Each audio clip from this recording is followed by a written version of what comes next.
Hi guys, it's the 12th of December and today I'll be talking about dealing with change because recently I've seen a lot of people having to deal with change around me and a lot of friends and family who had to deal with change either because they had to say goodbye to a loved one or because they had to deal with changing circumstances or change in responsibilities because of circumstances changing. And though while it's true that however much you prepare yourself for change, it still hits you, I also believe that some level of preparation really helps when dealing with change, especially if you realize that change is a part of life. So today I thought, as I reminisced about my past and all the changes I've gone through, that I've come to a place where I have sort of like a mantra that I use to deal with change. I thought I would share this with you on day 12 of December Diaries.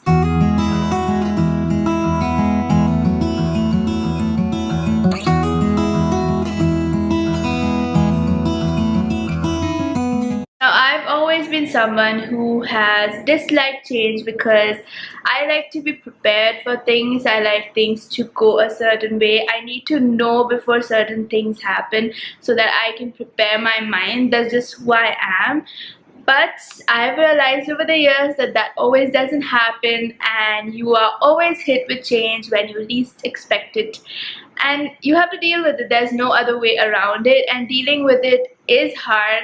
But it's even harder, I believe, when we don't prepare ourselves to face the fact that nothing in this life is ever going to stay the same.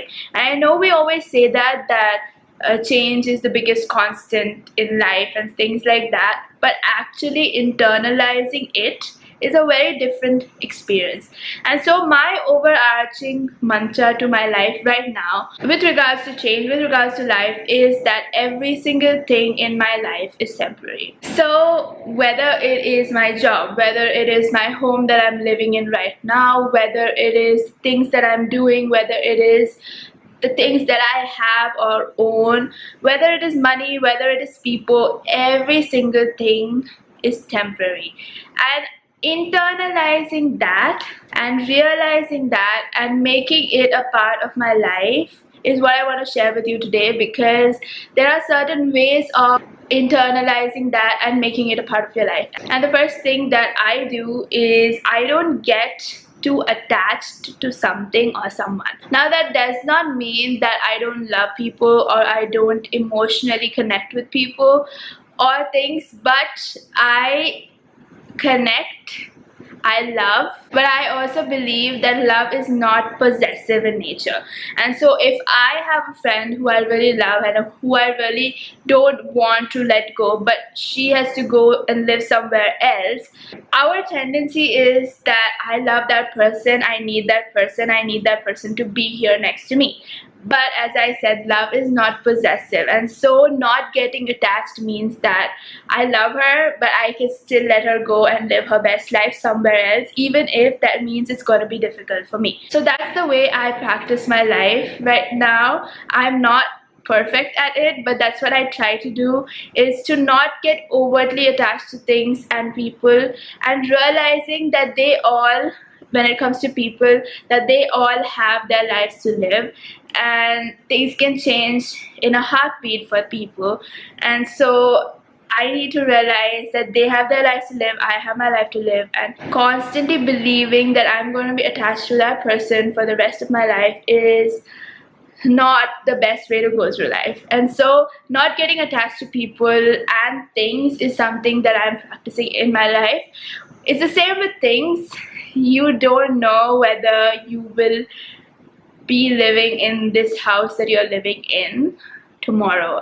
I just don't know that. And so I can't get overtly attached to this house thinking that I'm gonna not be able to live anywhere else. So that's how you practice it in life.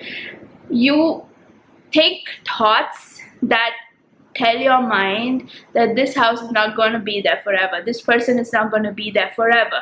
And then that brings me to the next point, is that you live your life not taking things for granted. And so when you live your life not getting attached to things and being able to let go of things, you also become doubly intentional in ensuring that whatever time you have with someone, or whatever time you have with a certain possession, or whatever time you have with this life that you have currently, is enjoyed to the fullest and you don't take it for granted. Now, when I believe that I'm not sure whether the people around me are going to be here forever, I'm going to ensure that the time I have with those people is spent in a valuable way, that I spend that intentional time with them and don't take them for granted. It's the same with all your material possessions as well. When you believe that you don't know whether you'll have this money tomorrow or not, you use your money for valuable things. You don't use it for things that might not be of use. You don't use it for things that don't give you internal joy. You use it for something that really makes a difference. You use it for something that really is an investment. And so this is how I want to approach life, knowing that nothing is permanent, knowing that everything is temporary, and knowing that because everything is temporary, I need to make the best use of it today. I need to not take things for granted, not take people for granted, and spend that quality time with them today. Another way I deal with change, especially when change happens, is to trust. I just trust. I trust in God. I trust that this circumstance, that this thing that just happened, this change that just happened, had to happen for one reason or the other. Sometimes I see the reason, sometimes I don't see the reason, but I trust and believe that there is a reason that I might not be seeing right now. And I think that's where most of us struggle with, is why is this happening? Why is this happening to me? And I just trust, because at the end of the day, I believe that there is a higher power that is controlling things in the world.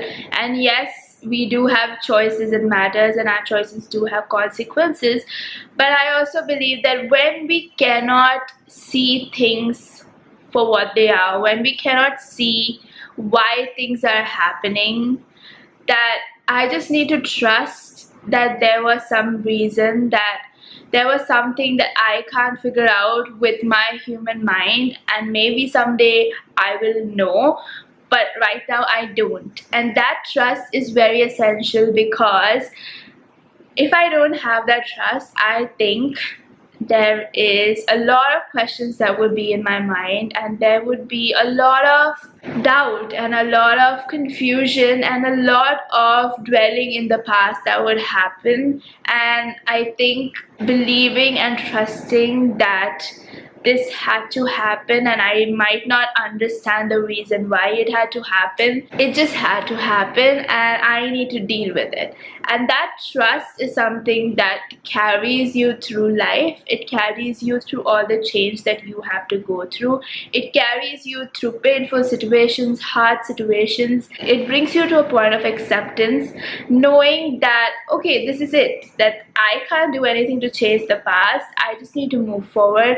And that is what life is all about. It's about moving forward, dealing with whatever life hands to you, and not, I think you can question things, but when we get lost in questioning too much, especially when we don't have answers, especially when there are situations which people have been asking for answers for decades, years, millions of years, things like, why does pain occur? Why do good people get hurt? Those are questions that I don't think, it's like going down the rabbit hole with those questions. If we trust in the higher power, if we trust in the universe that some things were meant to happen and we just have to deal with it, it makes it so much easier to move forward. It makes it so much easier to move to this next phase of our life. And it does not mean that the past was not important. It does not mean that you